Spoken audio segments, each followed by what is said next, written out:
అంటారు, ఇంట్లో తింటే ఖర్చు పెట్టట్లేదు అంటారు. ఏంటో ఈ సమాజం. చిన్నప్పుడు మా తాత పులిహోర తిని పులితో వేటాడడానికి వెళ్ళాడంట. నేనైతే ఈరోజు బిర్యానీ తిని బఫెలోస్ వేటకైతే వెళ్తాను. ఈ సోదంతా పక్కన పెట్టి ముందు మ్యాటర్కి వద్దాం. ఫుడ్ లో నాకు చాలా ఇష్టమైనది బిర్యానీ. బై ద వే, ముందుగా ఎవరైనా బిర్యానీ లవర్స్ ఉంటే కామెంట్ చేయండి. ముందుగా ఈ రోజు చేస్తున్న recipe name egg biryani. Biryani prepare చేయాలంటే ఈ మూలికలు వేయాలంట, సారీ ఈ మసాలాలు వేయాలంట. అలా మసాలా దినుసులు వేసి అలా కలుపుతూ ఉండాలి. అలా దినుసులు వేసిన 10 నిమిషాలకి ఆనియన్స్ వేసుకోవాలి. లైఫ్ లో ఎప్పుడు యాడవను నేను ఆనియన్ కట్ చేసే టైంలో ఏడ్ చేస్తాను. మీకైతే ఒక చిన్న చిట్కా చెప్తాను. ఎప్పుడైనా మీరు ఆనియన్ కట్ చేస్తున్న టైంలో ఒక ఆనియన్ పీస్ కట్ చేసి చెవులో ఫ్లవర్ పెట్టుకున్నట్టు ఒక ఆనియన్ పీస్ పెట్టుకోవాలి. అలా పెట్టుకోవడం వల్ల కళ్ళలో నుంచి వాటర్ రాదు. మీరు కూడా ఒకసారి ట్రై చేయండి.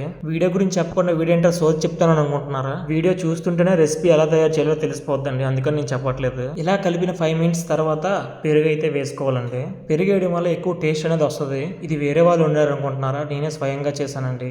అలా పెరుగు కలిపిన తర్వాత ఎగ్స్ అనే వేసుకోవాలి. ఎందుకు వేసుకోవాలంటే అందులో ఉన్న గ్రేవీ ఎగ్స్ కి పడుతుంది అనమాట. అలా కలిపిన 5 మినిట్స్ తర్వాత ఎగ్స్ అనేది సైడ్కి తీసుకోవాలి. టోటలీ ఇందులో అయితే నేను 5 ఎగ్స్ వేసాను. ఎగ్స్ తీసిన 2 మినిట్స్లో ఇలా రైస్ మొత్తం పైన వేసుకోవాలి. నేనైతే ముగ్గురికి కావాల్సినంత అన్నం అయితే వేసాను. ఇలా రైస్ వేసిన తర్వాత ఎగ్స్ అనేవి పైన వేసుకోవాలి. ఫస్ట్ టైం అండి డిఫరెంట్ స్టైల్లో ఎగ్ బిర్యానీ చేయడం, ఎలా వస్తుందో చూడాలి. అలా ఎగ్స్ వేసిన తర్వాత పైన కొత్తిమీర అయితే జల్లాలి. చూడండి, చూస్తుంటేనే కలర్ఫుల్ గా ఉంది.